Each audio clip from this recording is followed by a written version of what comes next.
I never thought I'd be the guy writing something like this, but here I am. I met Emily about 3 years ago.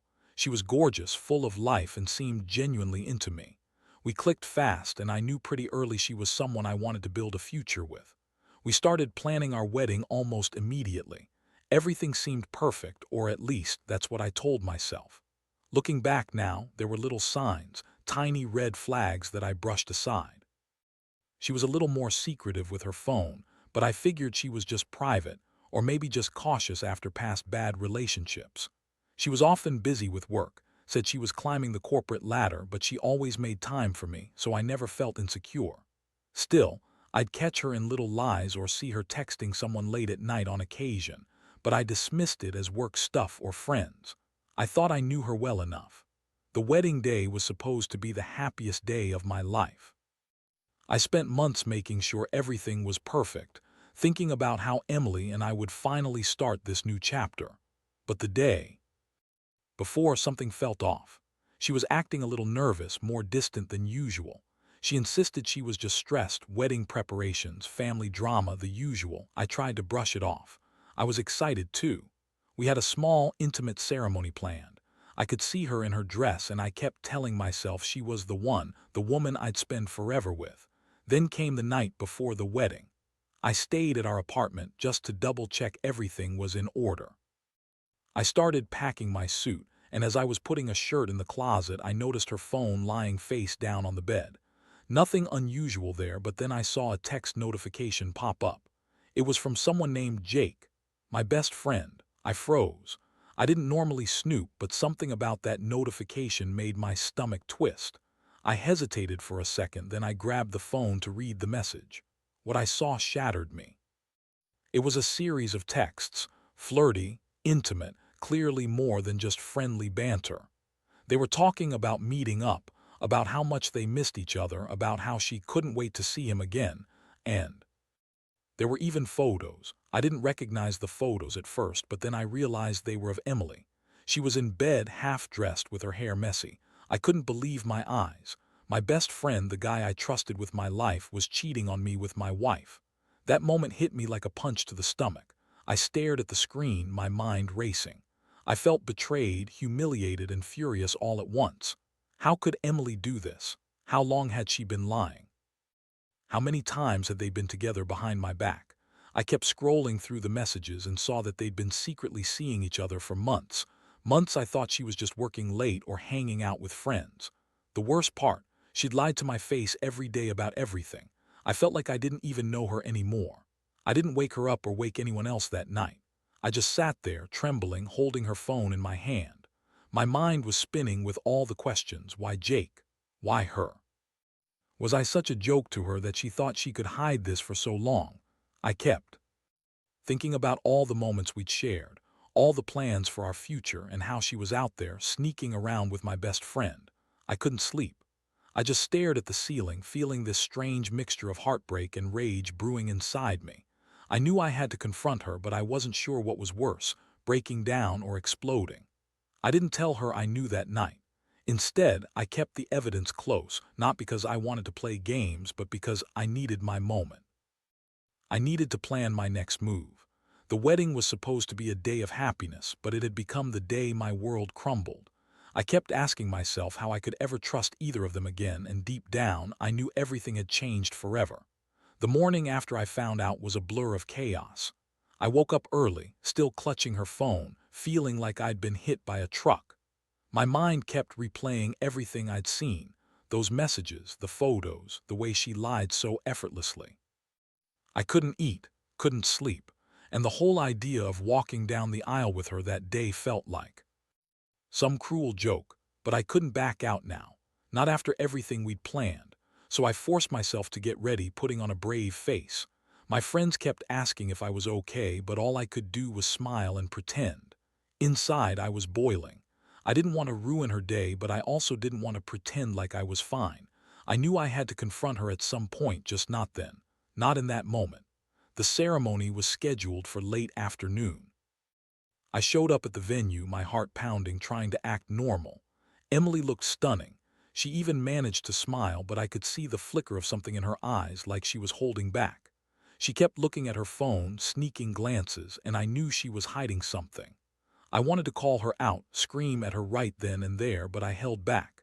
This was supposed to be our day, after all. As guests arrived and the music started, I caught her whispering to Jake. I saw his face in the crowd, that smug, self-satisfied look he always had. That's when I finally snapped, though I kept my composure. I pulled her aside for a moment, just us, and told her I needed to talk. Her smile faltered and she brushed it off with some quick excuse about being nervous. I didn't buy it. Later, during the reception, I couldn't hold it in anymore. I saw her chatting with Jake again, touching his arm innocently enough, but I knew what was going on. I went outside to get some air, and I called her out in front of everyone. I told her I knew about the affair, about Jake, about everything. Her reaction was classic. She rolled her eyes, scoffed at me, and then started lying her ass off. She said I was overreacting, that I was paranoid, and that Jake was just a friend, nothing more. She told me I was imagining things, that I was insecure, and that I should stop accusing her of something she hadn't done. She even had the nerve to call me jealous. I could feel my blood boiling. How dare she dismiss everything like that? How dare she accuse me of being insecure when I just caught her in the act? I felt a mix of rage and heartbreak so intense. I thought I might lose it right there. I knew then that this wasn't just a fling or a mistake. This was a full-blown betrayal. That moment hit me hard. I realized I was standing there listening to her lie through her teeth while my whole life was crumbling. I wanted to punch something, to yell, to make her see how much she'd hurt me. But instead, I just told her she needed to leave, that I'd had enough. She stormed off, calling me names, accusing me of ruining her day, of destroying everything we'd built. The crowd around us stared, some whispering, some just pretending not to notice. I stayed back, feeling empty, numb. I knew that this was just the beginning. The wedding, which was supposed to be the happiest day of my life, had turned into the worst nightmare I'd ever experienced.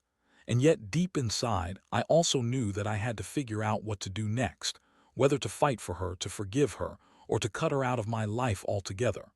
The rest of that day was a haze. I watched her walk away, her heels clicking against the pavement, and I realized this was a moment I wouldn't forget. Not because she cheated, though that hurt like hell, but because it revealed who she really was. And that realization burned more than anything else. I'd trusted her, I'd loved her, and she'd betrayed me in the worst way imaginable, all behind my back with my best friend. That day, I learned some truths about loyalty, betrayal, and what it really means to be broken. After she left, I just stood there for a while, watching her disappear into her car. The crowd was still milling around, some of them probably whispering about what had just happened, but honestly, I didn't care. My mind was spinning with everything I'd just uncovered. The worst part, the realization that I'd been blind for so long.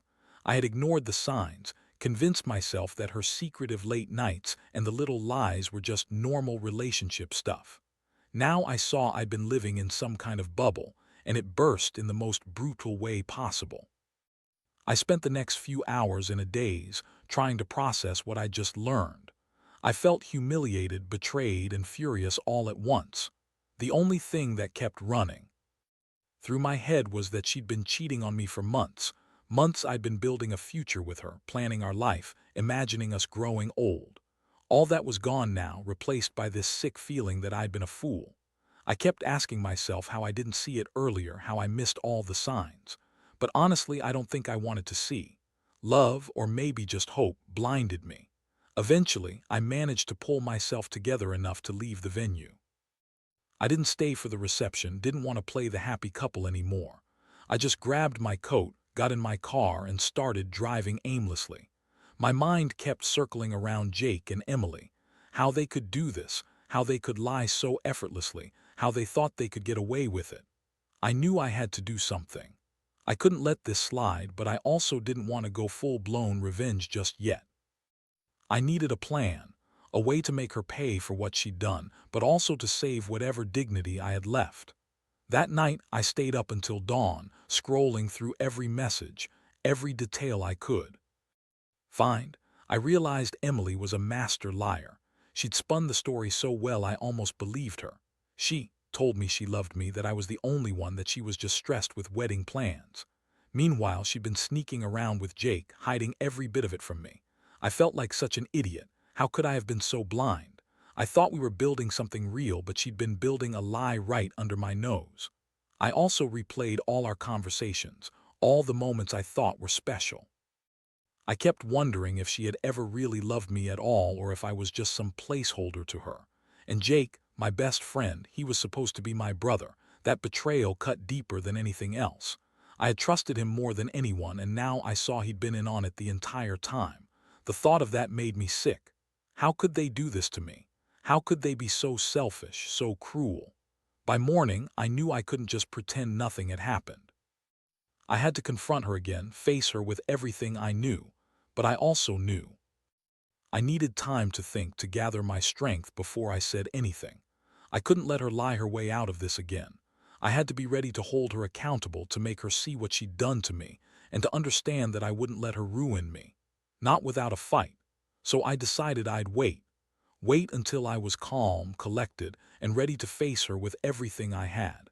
I didn't want to make a rash decision, but I also didn't want to give her the upper hand. I knew she'd try to lie her way out of it, twist everything around, maybe even try to manipulate me into forgiving her. But I was done being blind. I saw her for what she was now, and I knew I had to protect myself from her lies. That's where I am now. Still rebuilding the shock, the anger, the heartbreak. But I also feel a strange sense of clarity. I can't trust her anymore, not as my wife, not as the woman I thought I knew. And I don't know what's next, but I do know I deserve better than this. I deserve honesty, loyalty, respect. I just wish I'd seen it sooner, before everything fell apart. The days that followed were some of the loneliest I've ever experienced. I stayed away from her, avoided her calls and texts, and tried to keep my mind from spiraling into chaos. Every time I closed my eyes, I saw her face, that smile she gave everyone when she was pretending to be innocent, all while I was completely blind to what she was doing behind my back. It was like a punch to the gut every time. I kept thinking about the life I thought we had, our future, our plans, and how that all suddenly felt like it was built on a lie. Honestly, I felt a mix of rage and heartbreak that was almost unbearable. I kept picturing her with Jake, sharing secret moments, sneaking around, lying to my face. It made me sick to my stomach. I started questioning everything, my own judgment, whether I was enough, whether I'd ever be able to trust again. I thought about all the times she'd been bitchy, dismissive, or just plain rude when I asked her about her late nights or her phone. I told myself I was an idiot for ignoring those signs, for not seeing what was really happening right under my nose. One thing I realized pretty quickly was that Emily was a master manipulator. She was kind of bitchy about it, too. She'd lie so smoothly, deny everything, accuse me of being paranoid or jealous, even when the evidence was right in front of her. She'd call me insecure, say I was overreacting, and sometimes even throw in the "you don't trust me, do you?" line just to make me doubt myself. That really pissed me off, her playing the victim after what she did, but I refused to get pulled into her drama. I knew she was trying to spin her web tighter to keep controlling the narrative. I also started thinking about how to handle her once I finally decided to talk again. I wasn't about to just forgive her or sweep this under the rug. I needed a plan. I wanted her to see that I knew everything, that I wasn't some fool anymore. I wanted her to understand that her lies hadn't just hurt me, they had destroyed the trust, the love, and the respect I had left for her. I was angry, yes, but I also felt this burning need to make her pay for what she'd done. Meanwhile, Jake kept popping into my mind. I used to consider him my best friend. We shared so much, good times, bad times, and now I found out he'd been screwing my wife behind my back. That betrayal cut so deep that sometimes I thought about confronting him face to face, just to get some kind of closure. But I also knew that would probably escalate everything, so I kept my distance. For now, all I wanted was space to breathe and think. I started going out more, just for walks, to clear my head, to avoid being alone with my thoughts. I reached out to a couple of friends, people I trusted, and told them what had happened. I didn't want to fall apart completely. Sharing my pain helped a little, made me feel less isolated. But inside, I was still hurting, still trying to figure out how I'd let this happen, how I'd missed all the signs. All I knew for sure was that I couldn't stay with Emily anymore, not after what I'd seen and what I'd learned. I had to make a decision. Part of me wanted to confront her again, to demand answers, to break everything open and see her squirm. But another part knew I needed to be smart about it. I needed to prepare myself emotionally, gather all the evidence, and decide whether I could even forgive her. Because honestly, right now, I didn't know if I could ever look at her the same way again. In the end, I realized that I deserved the truth. I deserved to be with someone who wouldn't lie or cheat on me. And if Emily couldn't be that person, then I had no choice but to walk away. But that's easier said than done. Right now, I'm just trying to survive the aftermath, the shock, the anger, the heartbreak, until I figure out what comes next. All I know is that I'm done being the fool. I've seen the truth now, and it's a brutal one. The decision to move on wasn't easy, but it was necessary. After days of feeling like I was trapped in a nightmare, I finally sat down and made a plan. I knew I couldn't stay in that house, not with her anymore. The thought of walking past her, pretending everything was okay, made me sick. I had to get out, clear my head, and figure out what I really wanted, whether to fight for something that was already broken or to cut my losses and start fresh. That night I packed a bag, just enough clothes, some essentials. I didn't tell her I was leaving at first because I knew she'd try to stop me or worse, lie her way out of it again. I wanted her to realize I was serious. I left quietly, sneaking out after she went to bed. As I closed the door behind me, I felt this strange mix of relief and sadness. Relief because I was finally free from the chaos, but sadness because I was leaving everything behind. My home, my life, the woman I'd loved and trusted. I stayed with a friend for a couple of days, just trying to breathe, trying not to lose my mind. I spent hours thinking about what to do next. Part of me wanted to confront her one last time, maybe demand she tell me the truth, maybe make her see how much she'd hurt me. But deep down, I knew that wouldn't change anything. She'd lied, cheated, and manipulated her way through our relationship. I couldn't fix that with words. I had to accept it and move on. During this time, I also reached out to a lawyer just to understand my options.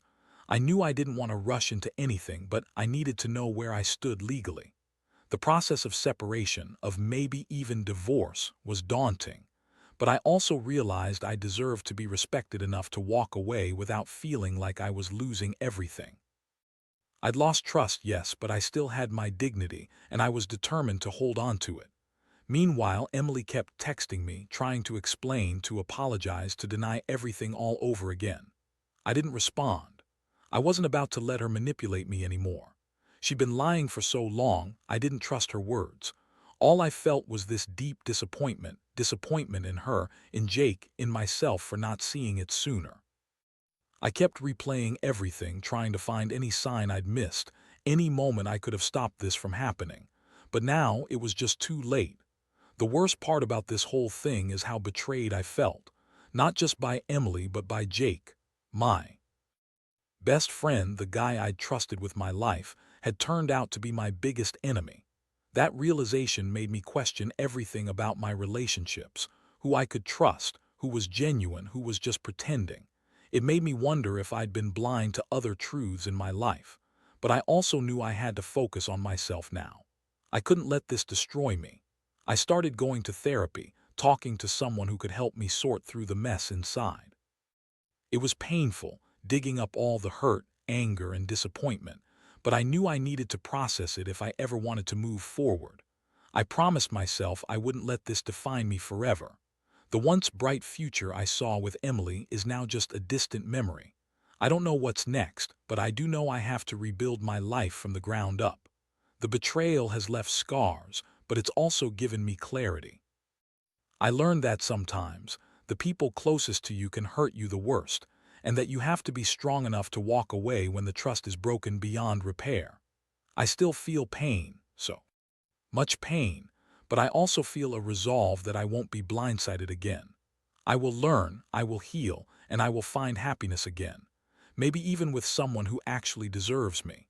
Looking back now, I realize that this whole ordeal has changed me in more ways than I can count. It's been a brutal, painful lesson about trust, betrayal, and the importance of listening to my gut.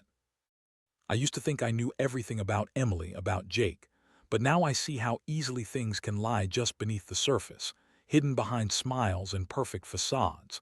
I wish I could say I've moved past the anger, but honestly, it still lingers. The betrayal cut so deep that I know I'll carry it with me for a long time. What's most important to me now is that I've learned to value myself more. I refuse to let anyone treat me like a fool again, especially not someone I loved and trusted. I've realized that honesty and loyalty aren't just nice qualities, they're essentials for any meaningful relationship. Anything less is just a lie, a facade meant to hide the truth. I know I deserve someone who is genuine, who won't betray me or lie to my face. I've started rebuilding my life slowly, piece by piece. I got out of that toxic environment, sought therapy, and focused on my career and my friends. I spend more time with the people who matter, who support me and remind me of my worth. I don't dwell on the past anymore. I acknowledge the pain, learn from it, and move forward. I've come to realize that sometimes the best thing you can do is walk away, even if it hurts like hell. Because staying would mean accepting the lies, the betrayal, and the disrespect. Emily and Jake are now just distant memories. I don't hate them. I don't think I could anymore. I just feel sorry for them, really. They made their choices, and I see now that I don't want to be part of a lie or a relationship built on deception. I don't need revenge to feel better.